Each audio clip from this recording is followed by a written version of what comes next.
Hello Pakistan, welcome with Waqas Aslam from Tfaq Visa Solutions Consultant। जैसा कि आते हैं हमने स्टडी अब्रॉड स्टूडेंट्स के लिए एक कैंपेन जारी कर रखी है जिसमें हम स्टूडेंट्स को अवेयरनेस दे रहे हैं कि वो स्टूडेंट जो स्टडी अब्रॉड का ख्वाब अचीव करना चाहते हैं वो पाकिस्तान से बाहर कैसे जा सकते हैं स्टडी के प्रोग्राम्स में।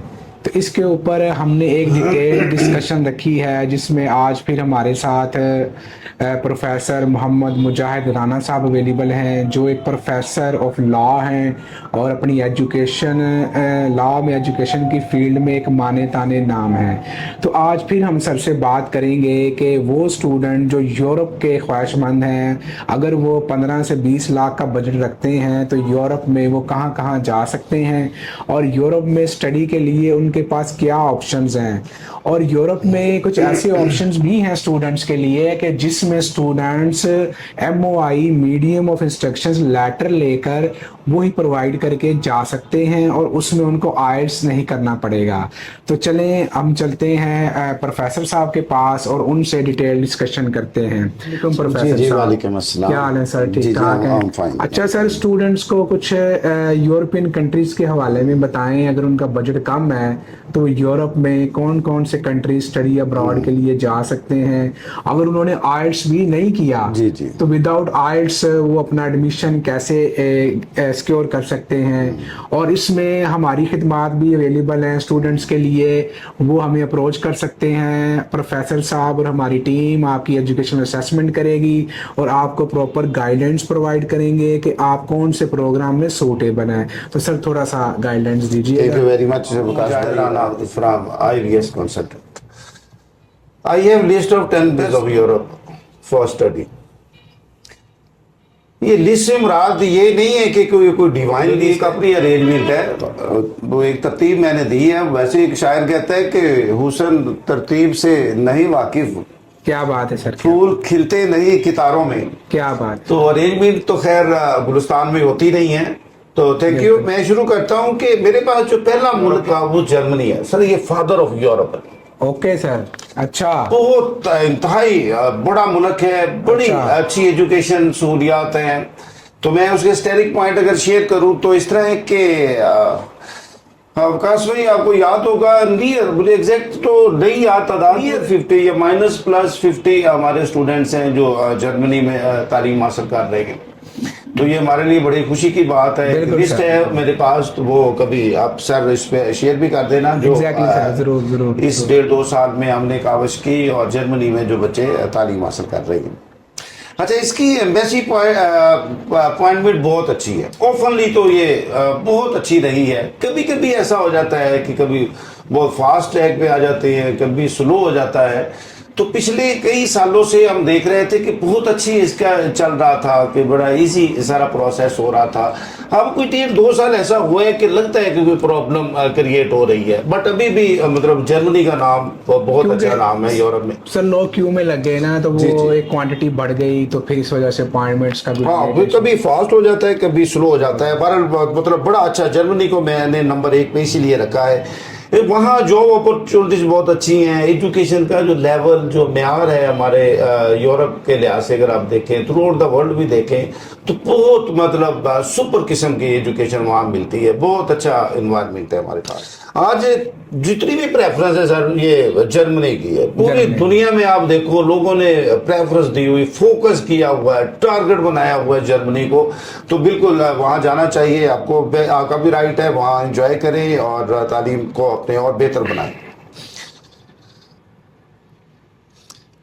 अच्छा, एक प्रॉब्लम होता है कि बाल दफा जिस तरह मैंने कहा स्लो प्रोसेस हो गया, तो फिर ऐसा ना हो कि अगर हम एक ही ऑप्शन रखें, कोई और यूरोप का कंट्री ना लें, तो फिर ऐसा हो सकता है कि 1 साल जाया होने का एहतमाल हो और डेफर आप हो जाए, क्या क्रिएट हो जाए। हाँ जी, ऐसा देखो टाइम, गुरु की एक सेइंग है, टाइम इज मनी। इवन जो गॉडलेस कम्युनिटी है लाइक रशिया, वो लोग तो कहते हैं टाइम इज गॉड। तो अमाउंट तो हमेशा हमारे लिए एक मामला रहा, मसला रहा है, लेकिन टाइम उससे भी ज्यादा कीमती है। अगर हम लाइफ को पूरा देखें तो लाइफ भी एक टाइम है।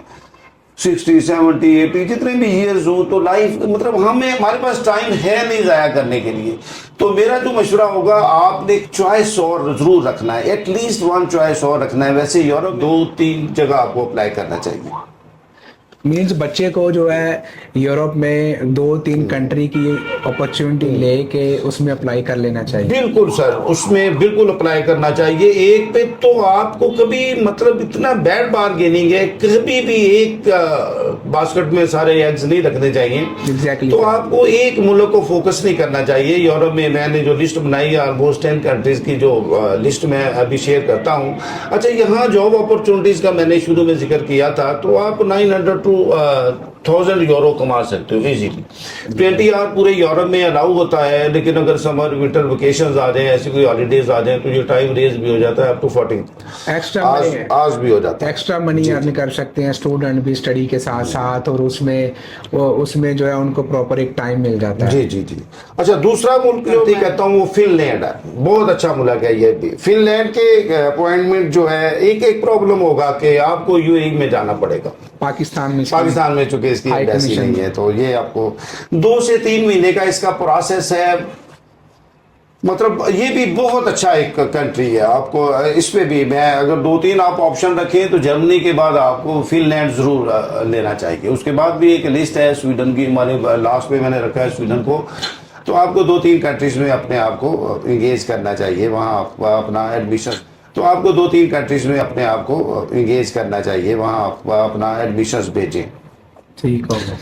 इसकी वजह से ये जो फिनलैंड है, इसकी फी थोड़ी सी वेरी करती है यूरोप के अदर कंट्री से, थोड़ा सा ये कॉस्टली है, लेकिन इसकी अपनी जो और खसूसियात अच्छा, फिनलैंड में तो फैमिली भी लाउड है। फैमिली इसमें भी कुछ डिग्रीज होती हैं, जिसके लिए तो हाईली रिकमेंडेड होता है। In other words you can say कि ये कंडीशनल होता है, बट स्पाउसेस इनकी स्कॉलरशिप बड़ी अच्छी हैं। There are 2 types of scholarships, early bird है और मेरिट बेस है। ये जो मेरिट बेस है ना सर, इसमें almost 50 to 100% tuition fee wave हो जाती है। Good sir, that is a good opportunity. अगर आपका सीजीपी अच्छा हो, आईएल्टीएस का स्कोर अच्छा हो, ओवरऑल आपका स्कोर अच्छा हो, तो इतना बेहतरीन ये कंट्री है कि ऑलमोस्ट एजुकेशन फ्री पे पहुंच जाती है, जो एस्टेरिक गाइस। ठीक हो गया। स्पाउस का हमने पहले जिक्र कर दिया, वीजा रेशो इसकी 100% है। गुड हो गया सर, ये तो 98% नियर टू 100% इसका मतलब वीजा। बस ड्रॉबैक है कि उसको दुबई जाना पड़ेगा के लिए वीजा लगवाने। तो 2 इंटेक्स होती है इनकी, एक जैन इंटेक है, एक सितंबर इंटेक है। In other words you can say spring and autumn Intex होती हैं। तो दोनों के लिए आप अपने आप को, जिसका टाइम है, जिस तरह आप जनवरी आ रहा है, कर सकते हैं, तो वन शुड बी प्रिपेयर। तो इनफ टाइम है आपके पास, अभी जनवरी को आप फोकस कर सकते हो। अच्छा, इसकी और जो खूबी है, इसको जो डिफरेंट करती है सर, इवन 20 इयर्स गैप हो, एजुकेशनल गैप होता है। अच्छा, बिल्कुल, वो इसको बादर ही नहीं करते। अप टू 15 और 20 इयर्स गैप, स्टडी गैप के ऊपर कोई मतलब है इस तरह का नहीं है जिस तरह बाकी मुमालिक में। यूके में सर उन स्टूडेंट्स के लिए ऑप्शन है जिनका गैप ज्यादा है। जी जी, यूके में तो ये बड़ा एक प्रॉब्लम होता है ना जी, उसको फिर हमें मैनेज करना पड़ता है एक्टिविटीज में। एलएलएम के लिए जितने बच्चे गए, तो मैं पंजाब बार का, हाईकोर्ट बार का लाइसेंस देना पड़ा, एक्टिविटी जनरेट करना पड़ेगी। ऑलरेडी पास होती है, मतलब उसको हम गैप को फिर जस्टिफाई करना होता है। एग्जैक्टली। अच्छा, एक मुझे आप सारे मोहतरम हैं जो लोग होते हैं एजुकेशन हासिल करने के लिए, किसी किस्म का भी आप माइग्रेशन में जाते हैं, तो 50 to 60 मिलियन आप लगा रहे होते हो, 5 to 6 मिलियन आप वहां लगा रहे होते हो, 50 से 60 लाख रुपया इन्वेस्ट। अच्छा, वहां जो कंसल्टेंट आप जैसे मतलब जो लोगों की हेल्प कर रहे होते हैं, इस तरह लाहौर, इस्लामाबाद, फैसलाबाद, कराची, मतलब सारे दोस्त बैठे हैं। ये मुझे बड़ी हैरानगी होती है कि ये 25,000 अप टू 50,000 इसको इन्हें नहीं देंगे, अकोमोडेट नहीं करेंगे। वहां 50 से 60 लाख आप लगा रहे होते हो, तो आप बिल्कुल सेल्फ अप्लाई कर सकते हो। हमारे पास भी बच्चे आते हैं, कई बच्चे सीख के और 2-4 जगह से होके, वो जाहिर है कि वो समझते हैं कि हम अप्लाई कर सकते हैं, कर भी देना चाहिए। लेकिन जो एक्सपर्टी होती है बेटा दोस्तों, उसको आपको यूटिलाइज करना चाहिए। Exactly. और ये जो दोस्त आपके कंसल्टेंट जो किसी में भी है, मतलब डॉक्टर्स हैं, कंसल्टेंसी फीस ये जरूर होती है, तो उनका एक राइट है। बिल्कुल आप बार्गेन कर सकते हो, लेकिन ये इस पे आपको कॉम्प्रोमाइज नहीं करना चाहिए। तो एक्सपर्टी से फायदा उठाना चाहिए। आप कर तो सकते हो सेल्फ अप्लाई, लेकिन जाहिर है कि जो इनकी अप्रोच होती है उस लेवल पे तो बेटा आप नहीं जाओगे। तो देखो आ रहे होते हो 50 से 60 लाख रुपया इन्वेस्ट अच्छा, कर रहे हैं। वहाँ जो कंसल्टेंट आप जैसे मतलब जो लोगों की हेल्प कर रहे होते हैं, इस तरह लाहौर, इस्लामाबाद, फैसलाबाद, कराची, मतलब सारे दोस्त बैठे हैं।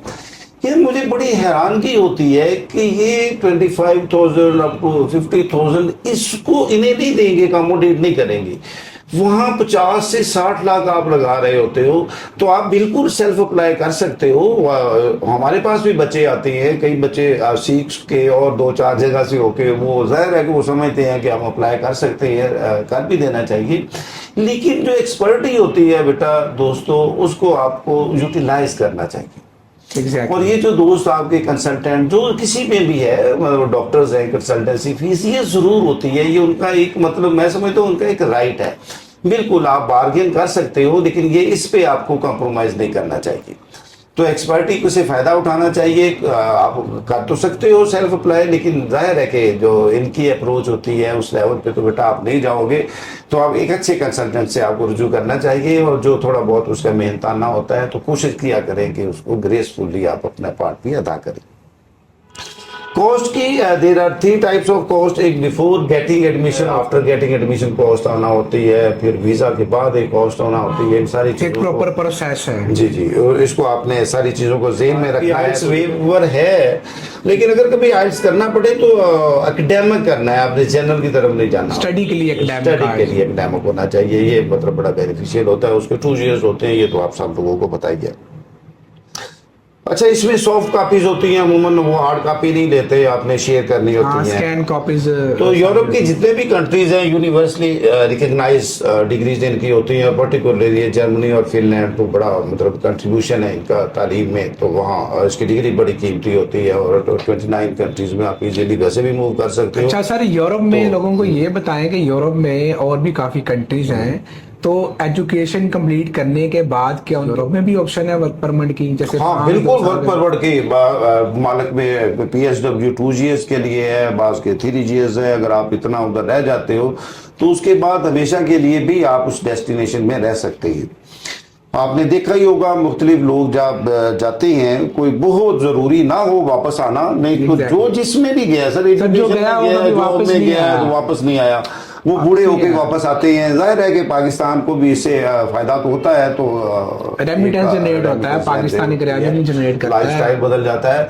तो यूरोप में सर ये डिग्री का बहुत ज्यादा फायदा है, आप हमेशा मुश्किल वहाँ रह सकते हैं और बेनिफिटिंग हो सकते हैं। क्योंकि पहले लोगों का सर रुझान नहीं था इस तरफ, अब लोगों से मिल रही है, तो इसलिए हमने कैंपेन स्टार्ट की हुई है। अच्छा सर, इसके अलावा भी आपके पास 2-3 कंट्री हैं, फ्रांस है, लिथुआनिया है, उस पर भी थोड़ा सा बिल्कुल। अच्छा, बाकी मालिक में अमूमन 20 hours होते हैं, तो यहाँ फिनलैंड में 25 hours हैं, तो आप वीकली इस पे काम कर सकते हो। स्टूडेंट को इस तरह चलते हो तो कोई ये 1125 1150 आप यूरो अर्न कर सकते हो।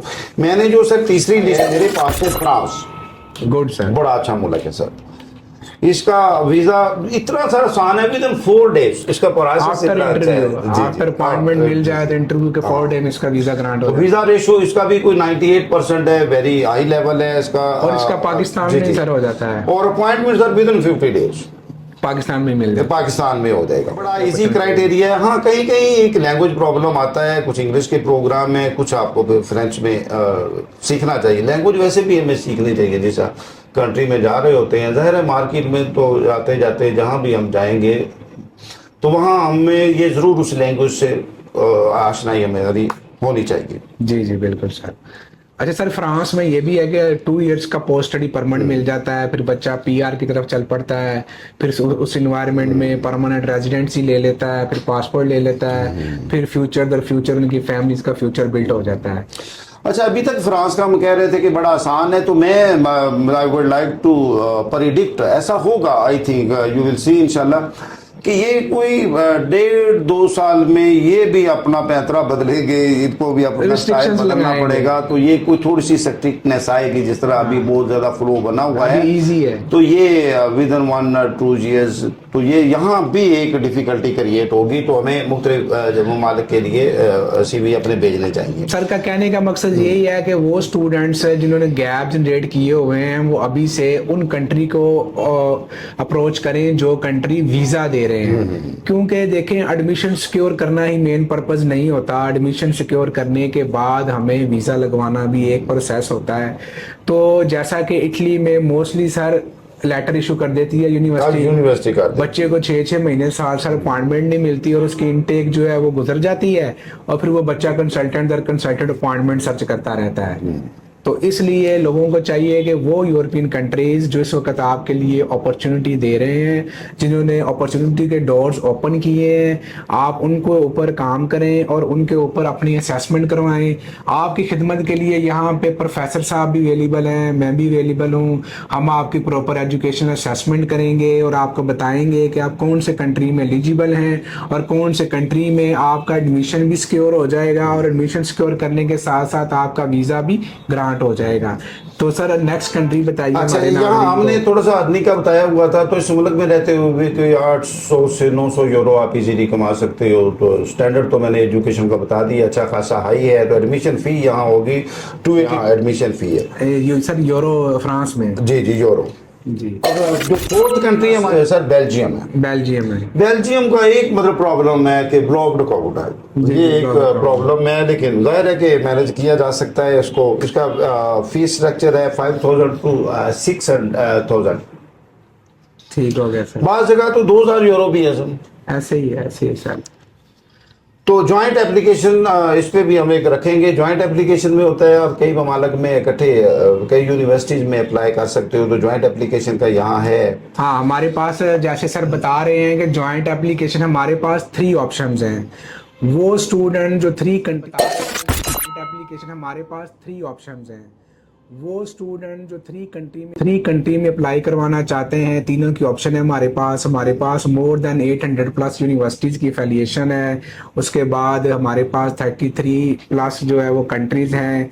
तो आप ये अपॉर्चुनिटी अवेल कर सकते हैं कि आप 3 कंट्री में अपना एप्लीकेशन प्रोसेस करवा सकते हैं।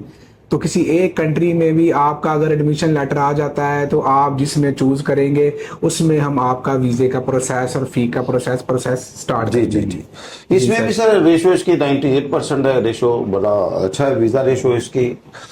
स्कॉलरशिप्स आर देयर और 20 आवर उसी बेस पे आप काम कर सकते हो। समर वेकेशंस में ये टाइम लेकिन बेल्जियम में ड्रॉबैक उसका है ब्लॉक अकाउंट उसको खोलना पड़ेगा।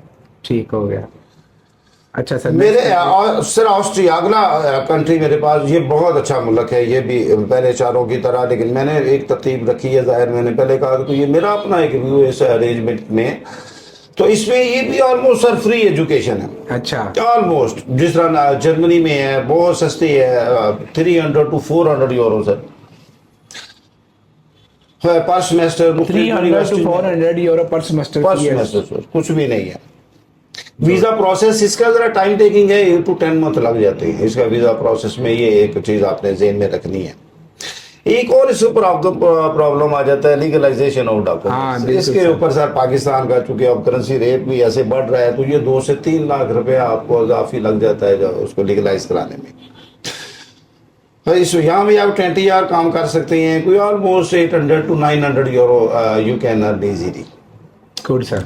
The 6th one country sir Lithuania के लिए भी मतलब आजकल बड़ा रश है वहाँ।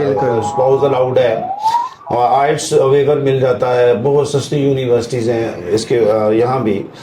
तो यहाँ कोई वीज़ा अपॉइंटमेंट इशू नहीं, स्ट्रक्चर मैंने ऑलरेडी बता दिया, बहुत अच्छा है। आइल्स की सच यहाँ ज़रूरत नहीं है। यहाँ भी लीगलाइजेशन और डॉक्यूमेंट्स वो वाला बैरियर रहेगा, तो आपको ये अपने डॉक्यूमेंट्स को देखना पड़ेगा। फीस स्ट्रक्चर मैंने ऑलरेडी बता दिया, ये अपने डॉक्यूमेंट्स को देखना पड़ेगा। मींस दैट के जो लिथुआनिया है, अगर किसी बंदे का बजट 15 से 20 लाख के दरमियान है तो वो लिथुआनिया इजीली जा सकता है और लिथुआनिया में फीस भी कम है। ऑफर भी फीस जो उनकी सर है 4,000 और फीस भी कम है, उसमें आइट्स भी नहीं चाहिए, आइट्स पे भी वेवर है, MOI मीडियम ऑफ इंस्ट्रक्शन उसको एडमिशन मिल जाएगा। सिर्फ एक ड्रॉप है लिथुआनिया का कि आपको थर्ड कंट्री से वीजा लगवाना पड़ेगा या वो प्रॉब्लम है। वैसे स्टैंडर्ड एजुकेशन का बड़ा अच्छा है, 90 फिर टू सबसे बड़ी बात ये है कि और इधर लिथुआनिया में यूरो करेंसी है, लोकल करेंसी यूरो है। और फिर स्टूडेंट के आप बता रहे थे यहाँ पे सर स्टूडेंट के वर्क राइट्स क्या है, ये भी थोड़ा हमारे नाज़रीन को बता देंगे, लोगों को पता लग जाए। बड़ा अच्छा है सर, यहाँ भी बड़ा अच्छा आप कर सकते हो। फुल टाइम भी अलाउड है स्टूडेंट्स के लिए, सम टाइम उसमें और विंटर वेकेशन आ जाती हैं, समर वेकेशन आ जाती हैं, तो वो जो 20 आवर्स या 25 आवर्स का बैरियर है वो भी उठा दिया जाता है। अब तो 40 आवर्स आप देख सकते हो वीकली। अगर कोई वैकेंसी है, छुट्टियां आ जाती हैं तो वेकेशन आ जाती है। क्योंकि लिथुआनिया में एक और भी फायदा है कि इसका वीजा रेशो अच्छा 99% है। अगर 100 लोग जाते हैं तो 99% लोगों का वीजा ग्रांट 100%। और फिर इसमें आप कहते हैं ना कि आप जब आइल्स की तैयारी करते हैं तो आइल्स का वो पहला मोटो भी देता है, आइल्स open the doors to the opportunities. तो ये लिथुआनिया आपके लिए एक अपॉर्चुनिटी कार्ड है। अभी तो स्टिकनेस नहीं है इस पे, पाकिस्तानियों के वीजे ग्रांट हो रहे हैं। और जो स्टूडेंट कम बजट में, अगर आप कहते हैं 15 से 20 लाख में मैंने यूरोप जाना है स्टडी में, तो आप IVS कंसल्टेंट को अप्रोच करके अपना प्रोसेस करवा सकते हैं। और इसमें इसके साथ साथ हम आपको प्रॉपर एक गाइडलाइंस भी देंगे और बताएंगे भी कि आप कौन से कंट्री में एलिजिबल हैं। अगर आप एलिजिबल होंगे तो आपकी सर एप्लीकेशन प्रोसेस करेंगे, अदरवाइज दूसरों की तरह हम आपके साथ कोई इस तरह का नहीं करेंगे। तो आज ही IVS कंसल्टेंट लीजिए और अपना प्रोसेस स्टार्ट करवाइए। सर एंड पे कोई शेयर हो जाए हमारे नाजरीन के लिए, जरा थोड़ी सी हंसी आ जाए उनके चेहरे पे। Very much. वकास साहब की अप्रोच बड़ी टिपिकल है, बड़े लाडो इनके, हालांकि ये मेरे साथ हैं, इनका लॉ फील्ड नहीं है, बट इन्होंने हमेशा जब भी कोई ऐसा ये मौका आता है तो ये बड़े बदला साझे हैं। तो मैं एक शेर कोट करता हूँ, बल्कि डेडिकेट करता हूँ मैं वकास भाई को। जी जरूर सर, जरूर। ये गुमान कर के मुझे जुर्रत सवाल नहीं। क्या बात सर, ये गुमान कर के मुझे जुर्रत सवाल नहीं, फक्त ये डर है तुझे लाजवाब कर दूंगा। क्या बात है, thank you very much. Thank you Pakistan, thank you. फक्त ये डर है तुझे लाजवाब कर दूंगा। क्या बात है, thank you very much. Thank you Pakistan, thank you. फक्त ये डर है तुझे लाजवाब कर दूंगा। क्या बात है, thank you very much. Thank you Pakistan, thank you. फक्त ये डर है तुझे लाजवाब कर दूंगा। क्या बात है, thank you very much. Thank you Pakistan, thank you Pakistan, thank you. फक्त ये डर है तुझे लाजवाब कर दूंगा। क्या बात है, thank you very much. Thank you Pakistan, thank you. फक्त ये डर है तुझे Oh, tears. Okay. Just, tears.